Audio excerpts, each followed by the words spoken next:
Your weekly news roundup with Carol Angela Davis. I'm Carol Angela Davis. Folks, Earth biodiversity is in trouble. You know that, okay? More than 1 million species at risk of extinction.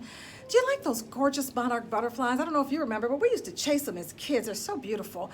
They're very important because they pollinate many types of wildflowers, okay? They're also a food source for birds, small animals, and also for other insects, okay?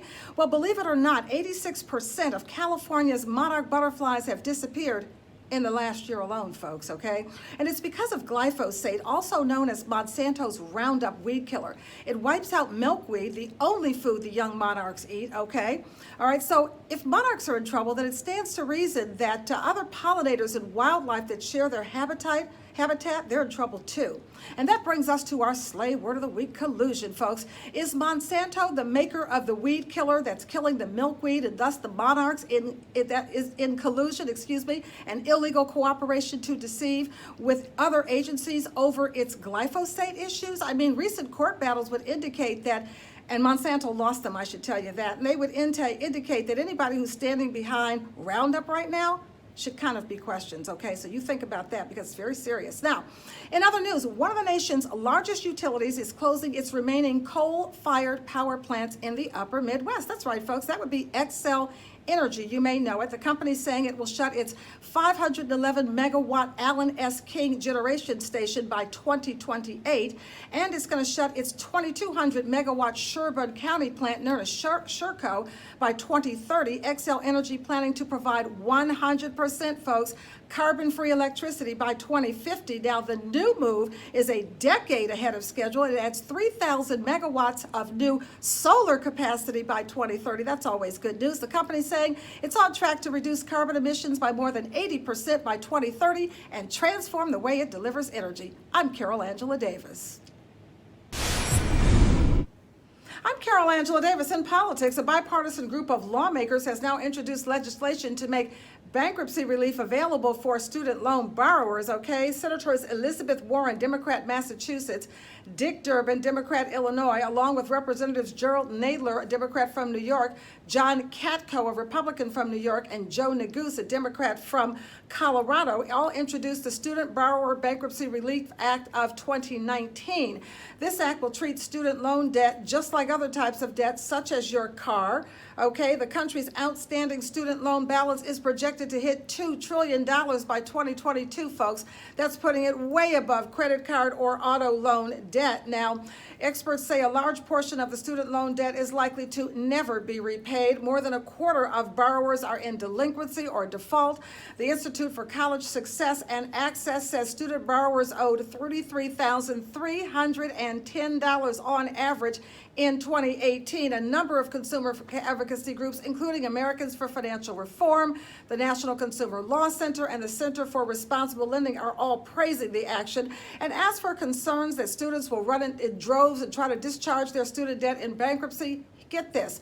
One expert says these concerns are simply overblown. In fact, before 1976, when student loans could be canceled in bankruptcy, guess what? Just like other types of debt, less than 1% of it was actually discharged in bankruptcy. So don't get scared, people. We're just trying to give people some relief so we can keep the economy going. Last year, we should tell you, Federal Reserve Chairman Jerome Powell said that he was, quote, at a loss to explain why student loans are treated differently than other types of debt in bankruptcy. I'm Carol Angela Davis. Thank you for watching. Let's get behind this movement to help folks who are saddled with student loan debt. Like me, share me, bookmark me, follow me, subscribe. See you tomorrow.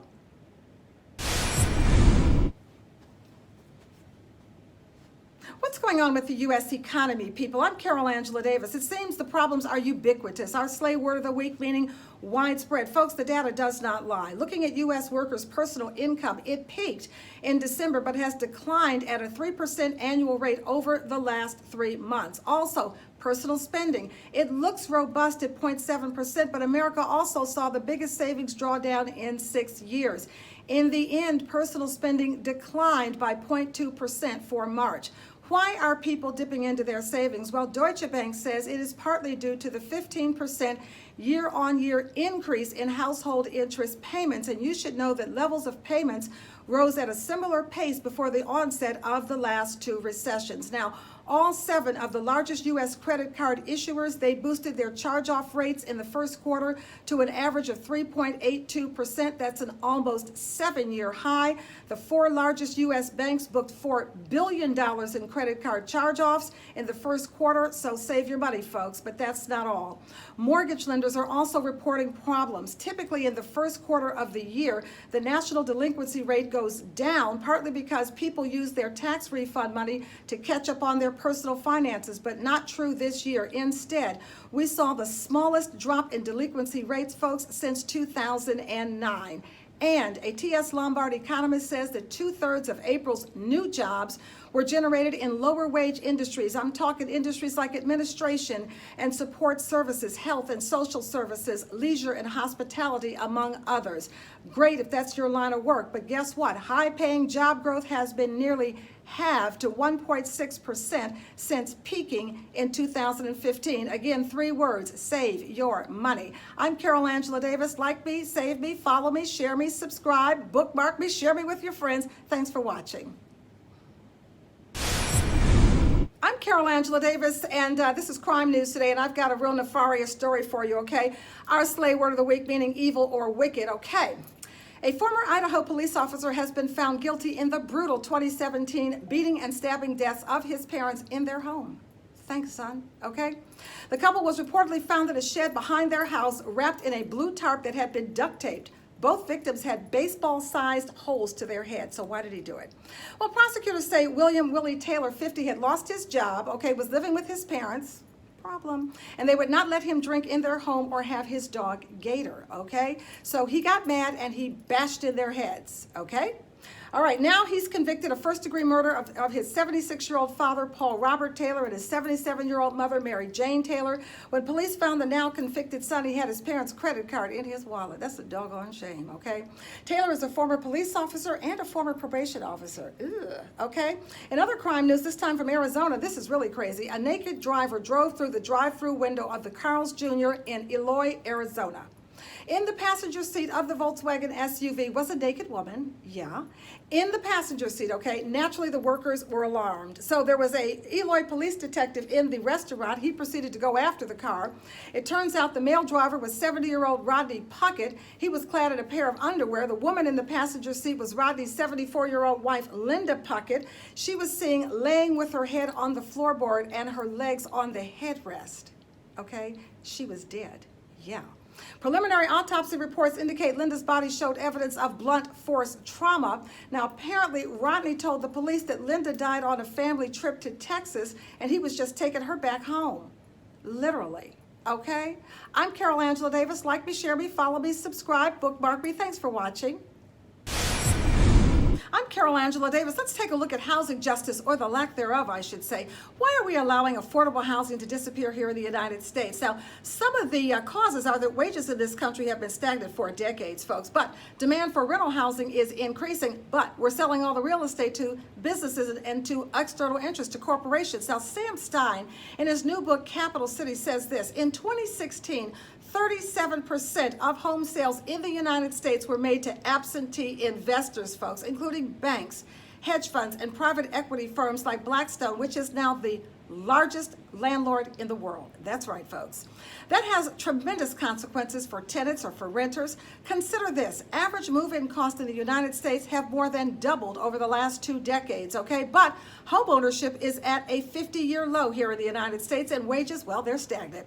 And that brings me to our slay word of the week: collusion and illegal cooperation to deceive or cheat. What else could explain this convenient set of circumstances that benefits the wealthy, okay?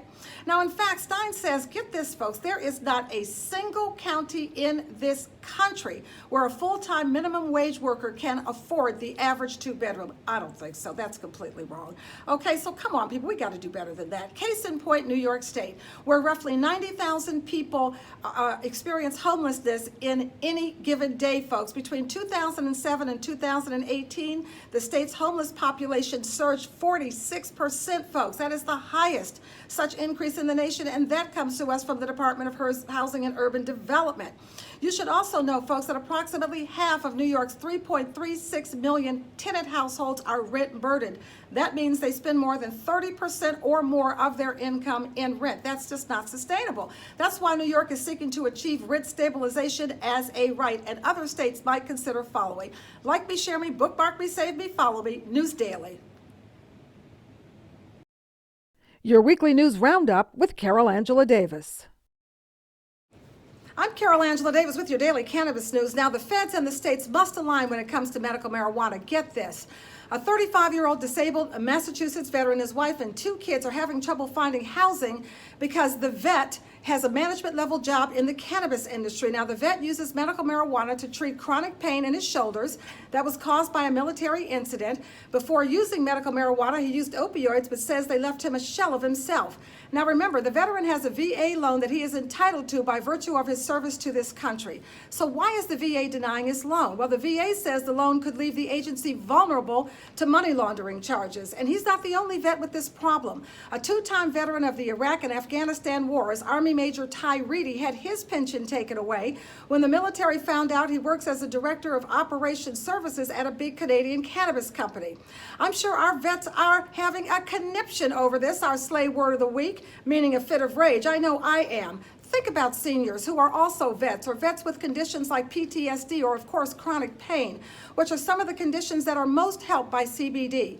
Veterans hospitals across the country have made it clear that residents in veterans' homes cannot consume cannabis, even with a recommendation from their doctor, folks. Public housing residents are also at risk across the country because, of course, they can literally lose their homes if government agencies find that they are consuming even state legal marijuana and they're consuming it in their homes. As more states legalize cannabis, and we know Illinois has the latest state to legalize it, the gaps in state by state regulation are becoming starkly clear. Vets are some of the most underserved by the current model of cannabis legalization, and it needs to change. Please write to your congressperson and ask them to tell them that you stand with vets, and ask them to help our vets to be able to work in the cannabis industry and still be able to access their benefits. Like me, share me, bookmark me, save me, follow me. Thanks for watching.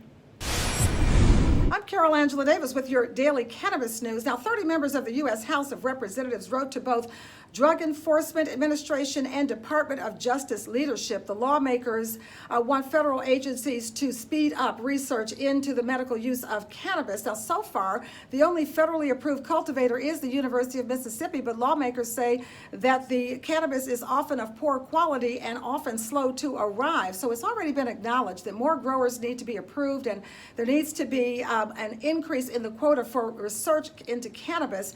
But the DEA still won't act on the 26 applications from companies who want to cultivate marijuana for research. Apparently, this is very confusing to people because 33 states and the FDA have already approved cannabis-based medication Epidiolex. So they clearly understand the need for more research into cannabis, a Schedule I controlled substance. Meanwhile, and in other cannabis news, Maine held a public hearing on 2 bills that would clear criminal and civil records related to marijuana. Now, Maine lawmakers drafted a handful of bills to expunge or seal past marijuana convictions, okay? The bills take 2 different approaches, though, to getting this job done. The first bill wants to expunge all prior nonviolent misdemeanor cannabis possession convictions, okay? This is what several states, including California, Washington, and Maryland, have already done, okay? Also, cities like Brooklyn and Denver, they've also done this. But another bill wants to seal rather than expunge past convictions. Now, they're holding hearings. The residents of Maine are getting a chance to weigh in and talk about what they feel and what they think would be the best way to go. It's very important because at the hearings, residents did describe criminalization as a tool of oppression, of discrimination, of for-profit incarceration, also profiteering, and also racial injustice. So clearly Maine has to get to the bottom of this. I'm Carol Angela Davis. Subscribe, watch me, follow me, share me. Thanks for watching. I'm Carol Angela Davis with your daily cannabis news. OMG is all I can say, folks. Americans spent $10.4 billion last year on cannabis, showing the degree to which legal marijuana is an economic driver, folks, okay? The $10.4 billion is about the same amount of money you spent at Taco Bell, and that's the nation's sixth largest fast food chain, folks, okay?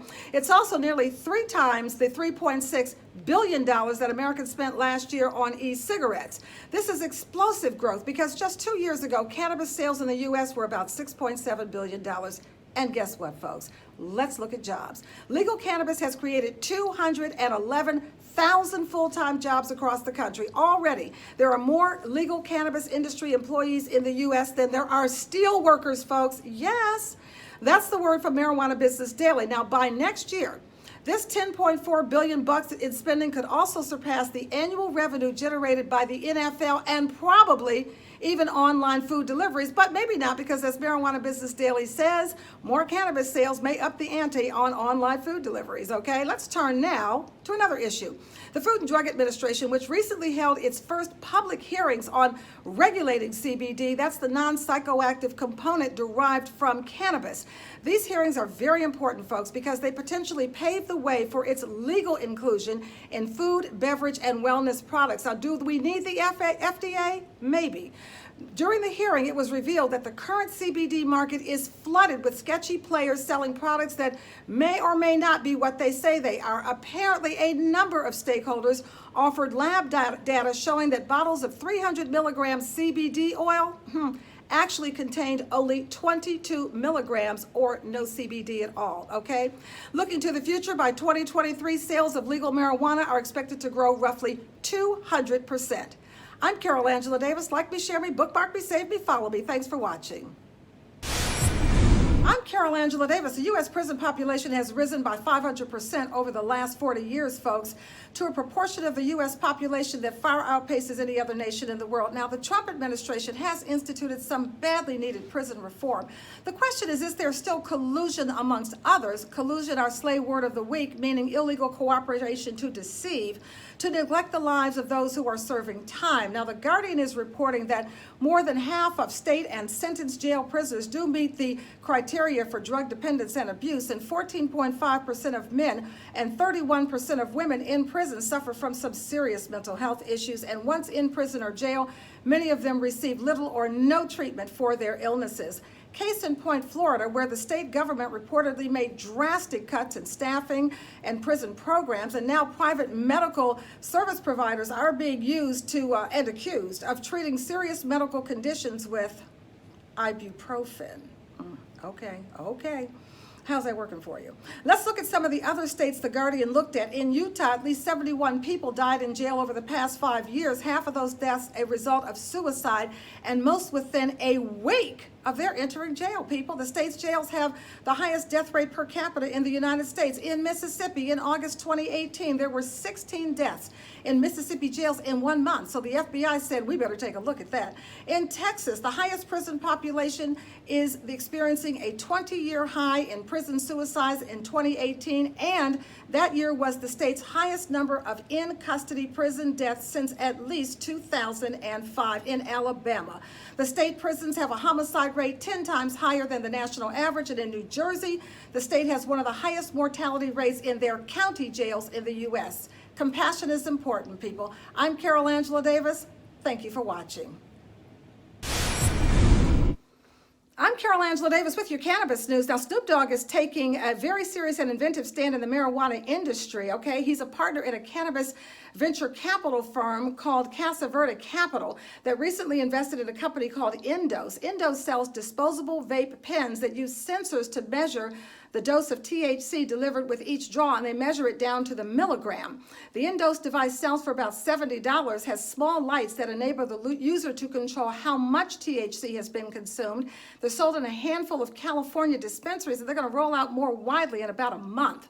The market for vaping and devices that control the dose is growing. In addition to patients, some recreational users reportedly want to use cannabis to unwind, but they don't want to get blitzed.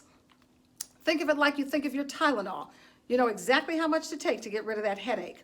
Now, competitors include Dosist Vape Pen brand. That's a disposable product that buzzes after a user inhales for 3 seconds. That's enough to get about 2.25 milligrams of THC. And if we look even closer at the vape pen industry and go to Colorado, where recreational cannabis, as you know, is legal, we find that vape pens, if you can believe this, vape pens now account for about 19% of the market. If you can believe that, that is up from 6% at the start of 2017. Meanwhile, we'll take a look at Curaleaf Holdings. It recently agreed to pay nearly $1 billion in stock for Select. That's a brand of cannabis oil that is popular in California. Can you believe that? $1 billion, okay? And we're also going to take a quick look at Pax Labs. Pax Labs makes one of the most popular weed vaporizers. And if you can believe this, they recently raised $420 million in a round of financing that values the company at $1.7 billion. Yes, you heard me correctly. The cannabis industry is a $10 billion industry. I'm Carol Angela Davis. Thanks for watching.